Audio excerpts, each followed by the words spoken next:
Panchayati Raj department తోటి ఎప్పటికప్పుడు సమీక్షలు చేస్తాం మనం లాస్ట్ టూ డేస్ నుంచి.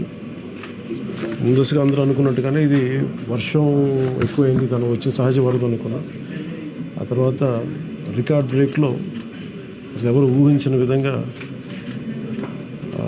గత 50 ఏళ్లలో ఎప్పుడు రానంతగా వరద నీరు చేరడం, ముఖ్యంగా తెలంగాణ నుంచి అక్కడ పడ్డ వర్షాలు, అక్కడ వాగులు ఇవన్నీ వచ్చి ఫైనల్లీ కన్వర్జింగ్ పాయింట్ బుడిమేరు మన వైపు రావటం, దానికి మనం విపరీతంగా నష్టపోవడం.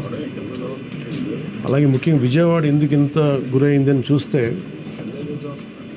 ఇది ఇంత అవుట్లెట్ తీసుకోకపోవటం. బేసిక్గా గత ప్రభుత్వం చేసి ఉండాల్సింది, ఇవన్నీ కొంచెం దృష్టి పెట్టుండాల్సింది, వాళ్ళు పెట్టలేకపోయారు. సో వాళ్ళు చేయలేకపోయినా కానీ భవిష్యత్తులో ఈ రోజున ఈ సహాయ కార్యక్రమాలతో పాటు భవిష్యత్తులో ఇలాంటి ఇంత అకస్మాత్తుగా ఇలా వచ్చి మనం ప్రజలు ఇంత నష్టపోకుండా ఉండాలంటే ఏం చేయాలి? ఖచ్చితంగా ఈ వరద నీరు తగ్గగానే, రిసీడ్ అవ్వగానే దీని మీద ఒక ప్రాపర్ ప్లానింగ్ తోటి ఈ వరద నీరు వెంటనే దీని అవుట్లెట్ కాలువలు ఉండేలాగా దాని మీద ఈ ఫ్లడ్ కెనాల్స్ని ఎలా ఏర్పాటు చేయాలనేది గౌరవ ముఖ్యమంత్రి గారితో కూడా దీన్ని చర్చిస్తారు. ఇందాక కూడా మాట్లాడుతూ ఉంటే ఇన్ఫర్మేషన్ ఏమంటే బుడమేరుకు సంబంధించి కొంత గత ప్రభుత్వం కంప్లీట్గా విస్మరించింది ఈ ప్రాజెక్ట్స్ని. చాలా ఇప్పుడు మీరు చూస్తే మొన్న వాళ్ళ ప్రభుత్వం ఉన్నప్పుడు కూడా ఈ మన అన్నమయ్య ప్రాంతానికి పింఛా డ్యామ్ కూడా సరిగ్గా మెయింటెనెన్స్ చేయలేక నష్టపోయారు. ఒకటి, కెపాసిటీకి మించి వరదలు వచ్చినాయి. ఒక ఆంధ్రప్రదేశ్ సంబంధించి మన తెలంగాణ నుంచి పడ్డ వర్షం కానీ అవన్నీ కూడా ఇది ఆంధ్రప్రదేశ్కి ఒక ముంపుగా ఏర్పడ్డాయి. దానితోడు ఈ అవుట్లెట్స్ లేవు, ఫ్లడ్ కెనాల్స్ సరిగ్గా నిర్మించుకోలేకపోయాం.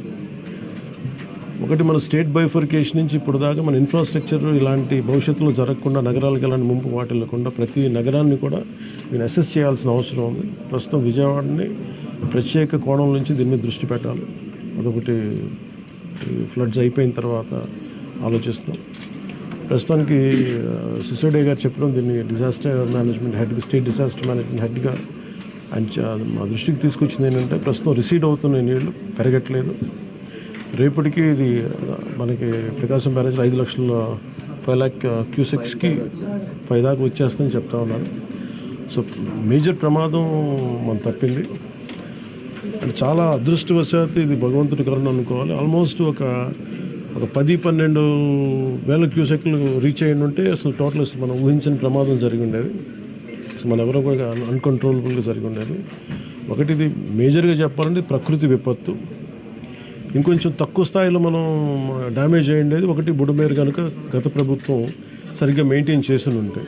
ఎందుకంటే వాళ్ళు అన్నీ చిన్న ఇరిగేషన్ ప్రాజెక్ట్స్ కూడా సరిగ్గా కనీసం వాళ్ళు ఈ లాకులు కూడా రిపేర్ చేయలేకపోయిన పరిస్థితులు ఉన్నాయి వాళ్ళకి.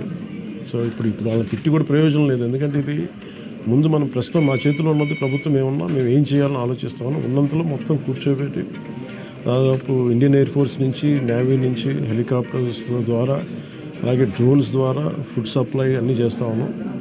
అలాగే సహాయ కార్యక్రమాలు ముందుకు తీసుకెళ్తా ఉన్నాం. అలాగే పిఆర్ పంచాయతీరాజ్ నుంచి కూడా దాదాపు 242 టీమ్స్ని ఈ రోజున 262 టీమ్స్ని ఏర్పాటు చేయడం జరిగింది. ఇది వరద ఎఫెక్ట్ కాని జిల్లాల నుంచి ఈ ప్రత్యేకించి మన ప్రిన్సిపల్ సెక్రటరీ గారి ఆధ్వర్యంలో ఇది ముందుకు తీసుకెళ్తా ఉన్నాం. దీన్ని